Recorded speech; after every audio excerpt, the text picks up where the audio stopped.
नमस्कार प्रिय विद्यार्थियों, वीके नॉलेज इलेक्ट्रिकल में आप सभी का स्वागत है। न्यूज अपडेट लेकर एक बार फिर उपस्थित हूँ। अप्रेंटिस की ये वैकेंसी है और रेलवे में अप्रेंटिस करने का मौका है। ईस्टर्न सेंट्रल रेलवे की है, यानी पश्चिमी मध्य रेलवे। आपकी ये डिपार्टमेंट लगता है तो यहाँ से अप्रेंटिसशिप आपको कर लेनी चाहिए। वैसे भी देखो, अप्रेंटिसशिप तो करनी ही चाहिए। हम हर वीडियो में आपको बताते हैं कि अप्रेंटिसशिप आपको क्यों करनी चाहिए। अगर आप इसी वीडियो को पहली बार देख रहे हैं तो आपको एक बार फिर बता देता हूँ। अगर पहले से आपको पता है कि अप्रेंटिसशिप क्यों करनी चाहिए तो आप 1 या 2 मिनट का इस वीडियो को स्किप कर सकते हैं। देखो, अप्रेंटिसशिप से अभी रिसेंट सिनेरियो में आपको 3 से 4 बेनिफिट मिलते हैं। सबसे पहला तो आपको एक प्रशिक्षण मिलता है, यानी एक ट्रेनिंग मिलती है, यूँ मान लीजिए। लेकिन मैं हमेशा पहले बोलता आया हूँ कि अप्रेंटिसशिप से आपको पैसा और प्रशिक्षण दोनों मिलते हैं। यानी इस ट्रेनिंग के साथ-साथ आपको कुछ स्टाइपेंड भी मिलता है, पैसा भी मिलता है। और अब तो ये रिवाइज़ भी हो गया है, तो ₹12,500 के आसपास है, जो कि पहले ₹8,500 के आसपास था। यानी अप्रेंटिसशिप 1 साल की होती है, तो यूँ समझ लो कि 1 साल के लिए आपको 10-12 हज़ार रुपए की नौकरी मिल गई। अब उसमें आप साथ में अपनी पढ़ाई और यूटिलाइज़ कर सकते हैं। और चलो ये कि गुरुजी मैं 8-10 हज़ार का काम क्यों लगूँ? तो इसका फ़ायदा ये है कि बहुत सारी वैकेंसियाँ, भर्तियाँ ऐसी आती हैं, जिनमें आपसे ये माँगा जाता है आईटीआई प्लस अप्रेंटिसशिप होनी चाहिए। के लिए आईटीआई बेस पे रिक्रूटमेंट वो नहीं होती, like NCL northern coalfield limited, वो कहते हैं कि आईटीआई के साथ अप्रेंटिसशिप आपकी और होनी चाहिए, मतलब आईटीआई प्लस अप्रेंटिसशिप। दूसरी इंपॉर्टेंट चीज़, बहुत सारी वैकेंसीज़ ऐसी आती है, जिनमें आईटीआई प्लस 1 ईयर या 2 ईयर का एक्सपीरियंस माँगा जाता है। गवर्नमेंट ऑफ इंडिया ने 2024 में एक ऑर्डर निकाल दिया था, जिसमें अप्रेंटिसशिप को 1 ईयर के एक्सपीरियंस में भी काउंट किया जाता है। यानी एक पंथ दो काज वाली बात है। ITI plus apprenticeship, you are eligible. ITI plus 1 year experience, you are eligible. तो कई सारे बेनिफिट है, इसलिए अप्रेंटिसशिप करनी चाहिए। तीसरी बड़ी बात बाद में करते हो आप लोग, तो अप्रेंटिसशिप में 2 रूल होते हैं। एक तो एज स्लॉट बहुत छोटा होता है। तो अगर आप 25-26 साल के हो जाओगे तो फिर कर नहीं पाते हो, कई बार ऐसी सिचुएशन आती है। बहुत सारे इंस्टीट्यूट, बहुत डिपार्टमेंट ऐसे हैं जो पिछले 3 या 4 साल के पास आउट को ही अप्रेंटिसशिप करवाते हैं। उसके बाद आप फॉर्म अप्लाई नहीं कर पाते हैं। तो फिर रिसेंट मौका आपके पास यही होता है। आज हम बात कर रहे हैं पश्चिमी मध्य रेलवे की, और अगर आपकी ये डिपार्टमेंट लगता है तो तैयार हो जाओ भाई, आपके लिए रिक्रूटमेंट आ चुकी है। यानी पटना, मतलब बिहार, झारखंड, इन राज्यों से आप बिलोंग करते हैं तो आप यहाँ से कर लीजिएगा। 26 सितंबर 2025 इसके लिए लास्ट डेट है, सॉरी ऑफिशियल नोटिफिकेशन है। और अप्लाई करने की जो लास्ट डेट है वो 25 अक्टूबर 2025 है। 26 सितंबर से तो शुरू हुआ है, सॉरी, और 25 अक्टूबर लास्ट डेट है। लास्ट डेट का वेट नहीं करना है, क्योंकि फॉर्म भरने की ₹100 फीस भी पेमेंट आपको करनी पड़ेगी। और बहुत बार ऐसा होता है, क्योंकि आजकल फीस पेमेंट ऑनलाइन होती है। मोस्टली आप लोग थर्ड पार्टी ऐप यूज़ करते हैं कोई भी, तो उसमें क्या होता है कि ट्रांज़ैक्शन फँसने का इश्यू रहता है। अभी राजस्थान विद्युत विभाग में टेक्नीशियन की भर्ती थी, और मैंने बहुत समझाया था बच्चों को कि 3-4 दिन पहले फॉर्म भर लिया करो। सबकी प्रॉब्लम आ रही है कि लास्ट दिन फॉर्म भर रहे थे, पेमेंट नहीं कटी। रह गए ना फिर अब। तो आपको ये 25 अक्टूबर नहीं, आप 20 अक्टूबर मानते हुए फॉर्म अप्लाई करना। क्योंकि अगर आपका फीस कट जाता है और बाय चांस पेमेंट फेल हो जाता है, तो 24 से 48 घंटे लगते हैं रिट्राइव होने में। सक्सेस हुआ या आपके अकाउंट में रिफंड हुआ। इसलिए 4-5 दिन का स्लॉट हाथ में लेकर रखो, ठीक है? कितने पद है और कहाँ-कहाँ है, उससे पहले मैं आपको सिलेक्शन की प्रोसेस बता देता हूँ। वो ज़्यादा ज़रूरी है, क्योंकि बड़ा सिंपल सा रहता है। इसमें मेरिट बेस पे होता है आपका सिलेक्शन। मेरिट बनती है 10th क्लास की और आईटीआई बेस की। यानी मैट्रिक प्लस आईटीआई जो आपका है, उन दोनों का बनता है। और इनका 50-50 रेशियो रहता है। जो आपका स्कोर है, उसका 50-50 लिया जाएगा। फॉर एग्ज़ाम्पल, किसी बच्चे के 10th में मान लेते हैं 70% नंबर है, 70%, तो यहाँ से इसके 35 नंबर ले लिए जाएँगे। माना कि किसी बच्चे के आईटीआई में आए थे 80% स्कोर, तो यहाँ से इसका 40 नंबर ले लिया जाएगा।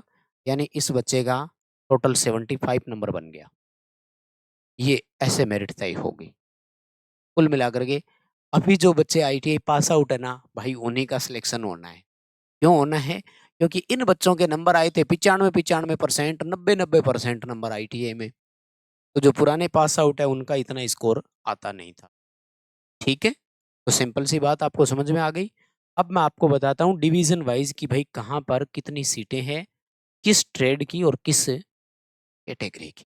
सबसे पहले आते हैं दानापुर डिवीज़न जो है यहाँ की बात करता हूँ मैं, और यहाँ पर फीटर की देखिएगा टोटल 201 सीट है। आप अपनी ट्रेड, अपना डिवीज़न, तो कौन-सा रेलवे वर्कशॉप और वो पास में पड़ता है, ताकि घर से आना-जाना थोड़ा ईज़ी हो जाए। क्योंकि रहने के लिए ये कोई व्यवस्था नहीं देंगे, आपको ध्यान रखना है। और अप डाउन के लिए भी कोई टीए-डीए भी नहीं मिलेगा। आपको स्टाइपेंड मिलेगा एज़ पर अप्रेंटिसशिप एक्ट, ठीक है? तो आपने अगर फीटर से आईटीआई किया हुआ है तो यहाँ देखो अनरिजर्व की 82 सीटें हैं, ओबीसी की 54, एससी की 30, एसटी की 15 सीटें हैं। ये अपॉर्च्युनिटी या ऑप्शन आपके सामने है। उसके बाद अगर मैं इलेक्ट्रीशियन वालों की बताऊँ तो यहाँ पर इलेक्ट्रीशियन वालों की 146 है, 146 सीट है दानापुर में, 62 सीटें अनरिजर्व की है, 39 ओबीसी की है, 21 एससी की है और 10 एसटी की है और 14 सीटें ईडब्ल्यूएस से हैं। तो अगर आप यहाँ से अप्रेंटिसशिप करना चाहते हैं तो अप्लाई कर सकते हैं। टोटल यहाँ पर इस डिवीजन में 675 बच्चों को ये अप्रेंटिसशिप करवा, अच्छा मौका है ना? बहुत बढ़िया है। आप ज़रूर करना, और अगर आपने अप्रेंटिसशिप कर रखी है तो मुझे ज़रूर बताना कि आपने कहाँ से अप्रेंटिसशिप कर रखी है। ऐसे अप्रेंटिसशिप एक ही बार होती है, एक ही बार करनी चाहिए। धनबाद डिवीज़न झारखंड वालों के लिए तो सबसे बेस्ट ऑप्शन मुझे लगता है यही रहेगा। यहाँ पर फीटर वालों के लिए टोटल 41 ही है भाई देखो। और अगर मैं उसकी बात करूँ इलेक्ट्रीशियन की, तो इलेक्ट्रीशियन की यहाँ पर है ही नहीं। धनबाद डिवीज़न जो है वहाँ पर इलेक्ट्रीशियन की नहीं है। हाँ, वायरमैन वालों की ज़रूर है 22 सीटें, और 44 सीटें जो है वो वेल्डरिंग वालों की भी है। गैस और इलेक्ट्रिक जो वेल्डिंग होती है, तो वेल्डर से अगर आप आईटीआई है तो आप यहाँ से कर सकते हैं। उसके बाद पंडित दीनदयाल उपाध्याय डिवीज़न, तो यहाँ पर तो और भी कम है। फिटर वालों के लिए 37 सीटें हैं और इलेक्ट्रीशियन वालों के लिए यहाँ पर मात्र 6 सीट है भाई। ठीक है? तो आपका अगर ये डिवीज़न लगता है तो आप यहाँ से भी कर सकते हैं। सोनपुर डिवीज़न है किसी के? तो सोनपुर में फिटर वालों के लिए तो 21 सीटें हैं, लेकिन इलेक्ट्रीशियन की नहीं है भाई। ठीक है? समझ में आ रहा है सबको? ये नोटिफ़िकेशन आपको हमारे टेलीग्राम पर भी मिल जाएगा। टेलीग्राम का लिंक डिस्क्रिप्शन में दिया गया है, और चैनल भी आपने अभी तक सब्सक्राइब नहीं कर रखा है, तो आप चैनल को सब्सक्राइब ज़रूर कर लेना। इसी तरह के अपडेट, कंटेंट, नोटिफ़िकेशन देते रहते हैं। बिहार वालों के लिए देखो समस्तीपुर डिवीज़न में, तो समस्तीपुर में फिटर वालों की तो 6 सीटें हैं और इलेक्ट्रीशियन वालों की 18 सीटें हैं।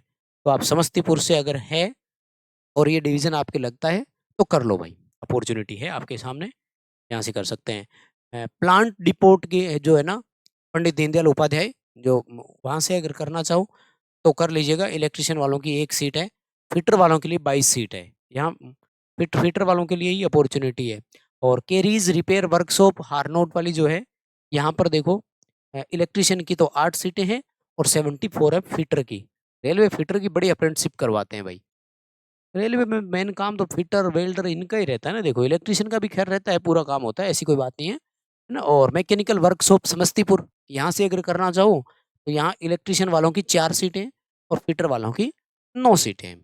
बाकी आप अपनी कैटेगरी के हिसाब से भी देख सकते हो, अपनी अपनी कैटेगरी के हिसाब से कर देना। देखो एज क्राइटेरिया, तो एज है 15 साल से लेकर 24 साल तक, ये अनरिजर्व कैटेगरी के लिए है। 25 अक्टूबर 2025 के अकॉर्डिंग गणना की जाएगी। एज पर रिजर्वेशन छूट मिल ही जाएगी। ओबीसी से हो तो 3 साल का छूट है, और एससी या एसटी से अप्लाई करोगे तो 5 साल का रिलैक्सेशन आपको इसमें और मिल जाएगा। तो आप अपना कैटेगरी के हिसाब से रिलैक्सेशन देख सकते हैं। 100 रुपये फॉर्म की फीस देनी है भाई, ठीक है ना। और किस-किस को देनी है? अनरिजर्व वालों को देनी है, ओबीसी वालों को देनी है, और ईडब्ल्यूएस वालों को ये 100 रुपये फॉर्म फीस देनी है। बाकी किसी बच्चे को फॉर्म की फीस नहीं देनी है, और ऑनलाइन अप्लाई होगा, और डेट मैं आपको बता ही चुका हूँ। और किसी भी तरह की जानकारी चाहिए तो ये पीडीएफ नोटिफिकेशन हमारे टेलीग्राम से आप ले सकते हैं। टेलीग्राम का लिंक डिस्क्रिप्शन में है। वीडियो लाइक करके अपने दोस्तों के साथ शेयर कर दीजिए, ताकि जितने भी ज़रूरतमंद और एलिजिबल कैंडिडेट है कम से कम वो इस फॉर्म को ज़रूर अप्लाई कर सकें और अप्रेंटिसशिप करनी चाहिए। बहुत ज़रूरी है, आईटीआई के बाद आपके पास अप्रेंटिसशिप होनी ही चाहिए। खैर, मिलते हैं दूसरी वीडियो में, अभी के लिए बस इतना ही था। बहुत धन्यवाद। Thank you very much.